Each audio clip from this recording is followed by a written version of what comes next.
My name is Brian Trench. I'm from Dublin City University, from the School of Communications, where I teach and research on science and society and science communication issues. I've just come from a workshop on the evaluation of science shop activities. We had presentations from speakers from Lille in France, from Canada and from Wales, and the first two were more concerned with the models of community-based research or participatory action research, as it was called in one case.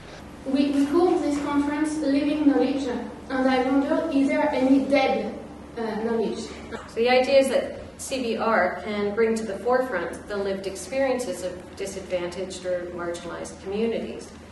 And we think that it has a particular value in helping to understand and address health disparities for marginalized groups. And the last one from Wales was about an attempt to develop a quality framework for science shops. Over the past year at Science Shops Wales, we've been trying to develop a quality framework to systematically evaluate our provision. At the same time, trying to build in potential for adaptation to fit other settings. And the discussion focused very much on the issues arising from the last presentation. That is, what are the standards to be applied in evaluating science shops? Where do they come from? If they don't exist in mission statements, then where are they to be derived from? Is self-evaluation sufficient, or do you also need to have external evaluators? If so, where do they come from?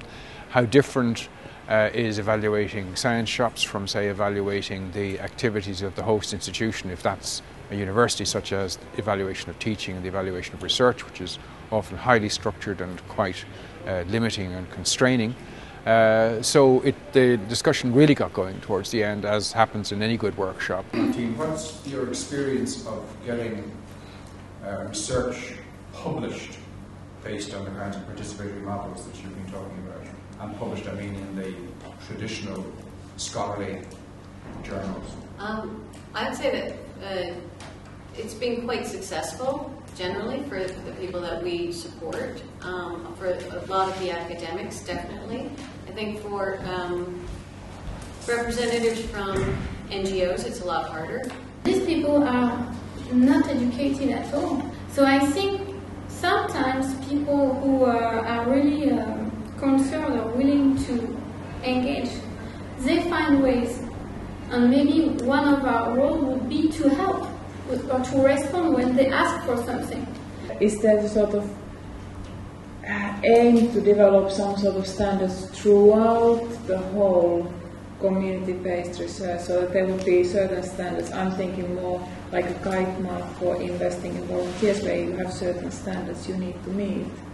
For science shops in general, you could relate to the mission statement of the science shops, as for instance on the Living Knowledge website.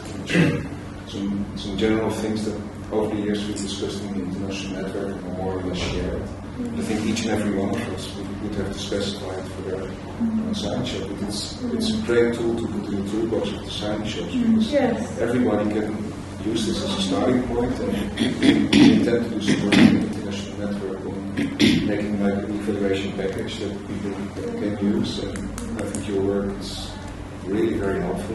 As a non-university-based science shop, didn't start working with any standards, and I wouldn't call it pure chaos, but